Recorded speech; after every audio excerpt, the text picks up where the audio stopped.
Now, this is quite a discovery. Fragments of a biblical scroll. Turkish authorities have confirmed that an ancient Bible thought to be 1,500 years old.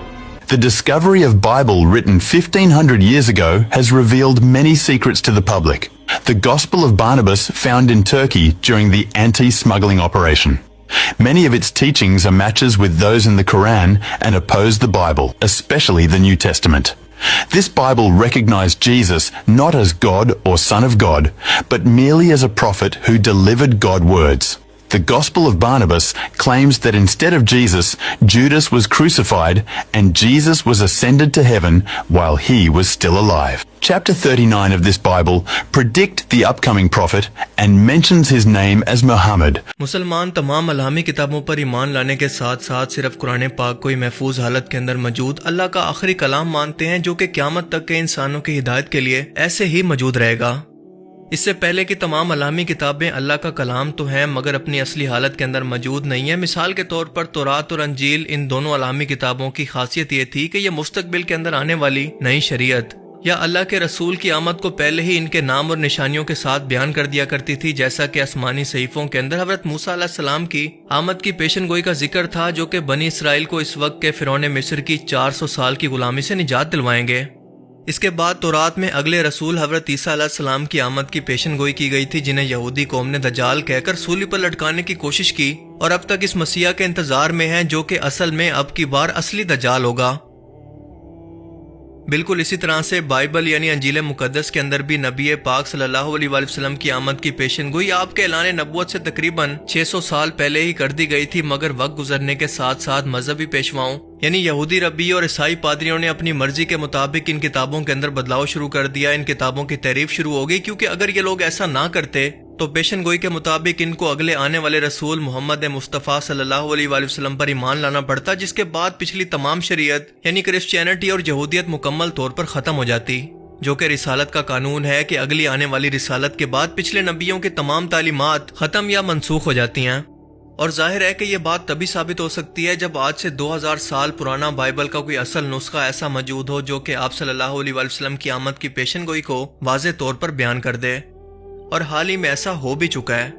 जी हाँ, एक 1500 साल पुराना Bible का नुस्खा या scroll हाल ही के अंदर तुर्किया के अंदर मिला है, जिसके अंदर वाज़ेह तौर पर नबी करीम सल्लल्लाहु अलैहि वसल्लम की आमद का जिक्र आपके नाम और निशानियों के साथ मौजूद है और दुनिया का कोई भी पादरी इसको झुठला नहीं सकता।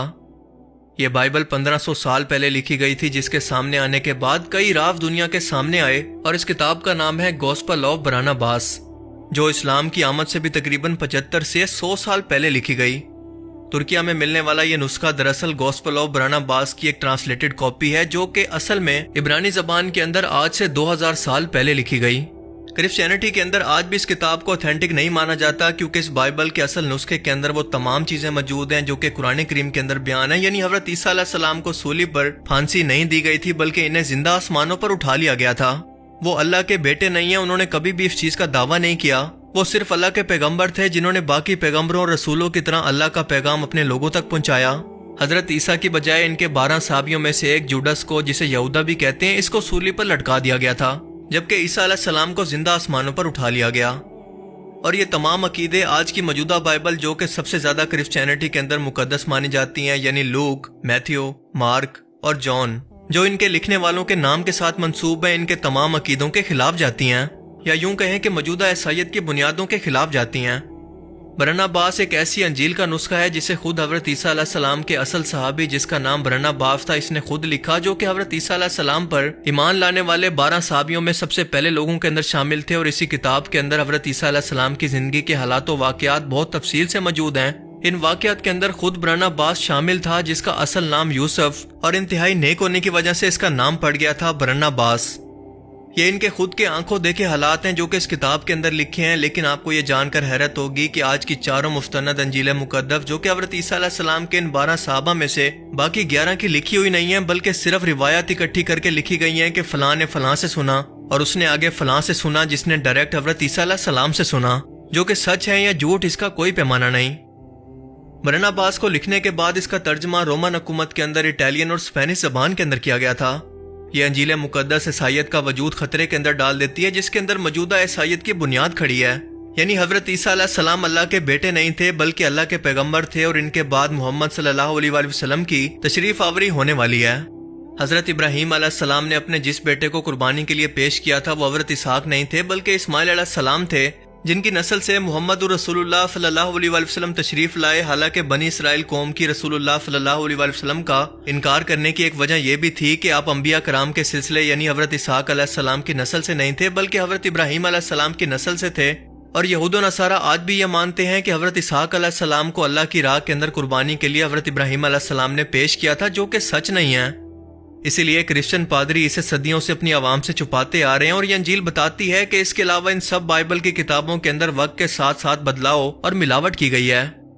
आज भी क्रिश्चियन पादरी इसका जवाब देने की बजाय इसे बाइबल का इस्लामिक वर्जन कहकर इसका इनकार करते हैं, जो कि बहुत ही लॉजिकल सा जवाब है, क्योंकि अगर ऐसा होता तो बाकी अंजील के नुस्खों को भी बिल्कुल इसी बुनियाद पर मुस्तनद नहीं माना जा सकता। और अगर वाकई ऐसा था तो आज ये किताबें हर मुसलमान आलिम की लाइब्रेरी के अंदर मौजूद होती, इसे पढ़ाया जाता और इसकी तबलीग की जाती। पर इस्लामी तारीख के अंदर कहीं पर भी किसी भी लिटरेचर के अंदर इसका जिक्र नहीं मिलता। और वैसे भी सोचने की बात तो यह है कि रसूलुल्लाह सल्लल्लाहु अलैहि वसल्लम की आमद से तकरीबन 75 साल पहले कौन सा मुसलमान मौजूद था जिसने ये किताब लिखी। तुर्की के अंदर स्मगलिंग रोकने के लिए तलाश के दौरान एक कलेक्टर के पास से ये नुस्खा अथॉरिटीज के हाथ लगा, जो कि किसी जानवर की खाल पर सोने के पानी से लिखी गई थी, जिसे आज भी तुर्की के एक म्यूजियम एंथिनोग्राफी म्यूजियम के अंदर रखा गया है। इस किताब के चैप्टर 39 के अंदर यह वाज़े तौर पर लिखा है कि मेरे बाद एक और पैगंबर आने वाला है जिसका नाम मुहम्मद होगा और वो नई शरीयत के साथ आएंगे।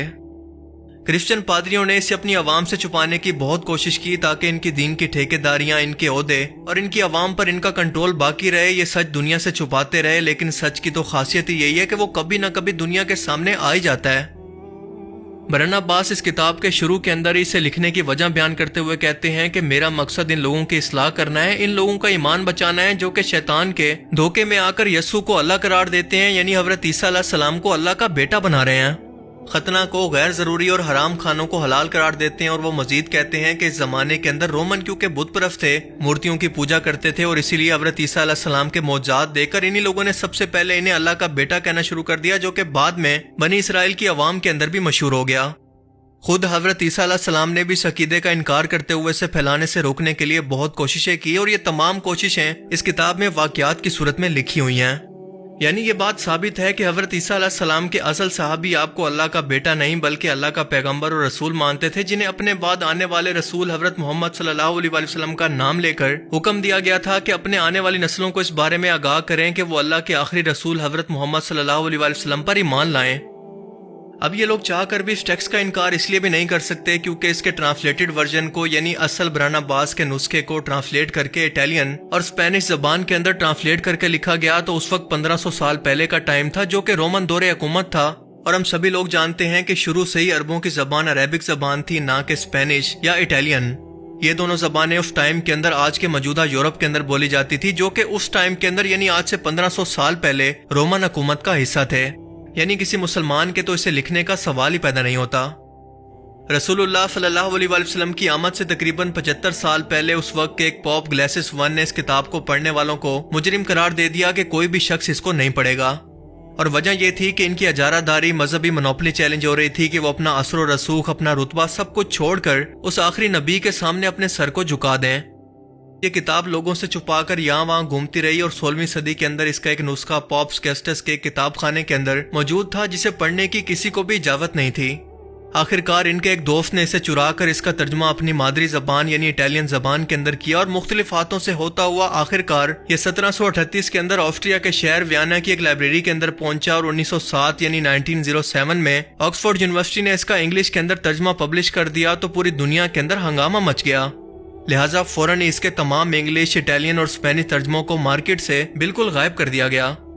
आज भी इसे पब्लिश करने और इसे बेचने पर पूरे यूरोप के अंदर पाबंदी है और इसकी वजह आप खुद अच्छी तरह से समझ सकते हैं। इसके सिर्फ 2 नुस्खों को बचा लिया गया था, जिनमें से एक ब्रिटिश म्यूजियम और दूसरा वाशिंगटन की कांग्रेस लाइब्रेरी के अंदर आज भी मौजूद है। लेकिन आज इंटरनेट की वजह से ये PDF फॉर्म के अंदर हर जगह पर मौजूद है, इवन के उर्दू जबान के अंदर भी। मौलाना मौदूदी को ऑक्सफोर्ड यूनिवर्सिटी की पब्लिश की हुई एक कॉपी मिली, जिसे पढ़कर उन्होंने कहा कि ये एक बहुत बड़ी नेमत है जिसे क्रिश्चियन ने सिर्फ अपने तासुब और जिद की वजह से कबूल नहीं किया। आज भी क्रिश्चियन पॉप का ये कहना है कि बरनबास दरअसल इन 12 सहाबा के अंदर शामिल नहीं था, बल्कि ये कोई और शख्स था। آج کے دور میں برہنہ باسی دراصل کسی حد تک وہی اصل نسخہ ہے جو کہ حضرت عیسیٰ علیہ السلام کی ان تعلیمات پر مشتمل ہے جو کہ واقعی اپنی قوم اور آنے والی نسلوں کے لیے وہ لائے تھے. اور کسی حد تک کا لفظ میں نے اس لیے استعمال کیا کیونکہ قرآن پاک کے علاوہ اللہ پاک نے کسی بھی اور علامی کتاب کی غلطیوں سے پاک ہونے کی گارنٹی نہیں لی اور نہ ہی ان کی حفاظت کا ذمہ لیا. اور یہ سچ آخرکار جتنا مرضی چھپا لیا جائے لیکن ایک نہ ایک دن دنیا کے سامنے آ کر ہی رہے گا. اللہ تعالیٰ ہمیں سمجھنے کی اور نیک عمل کرنے کی توفیق عطا فرمائے. آمین. Thanks for watching this video. اللہ حافظ.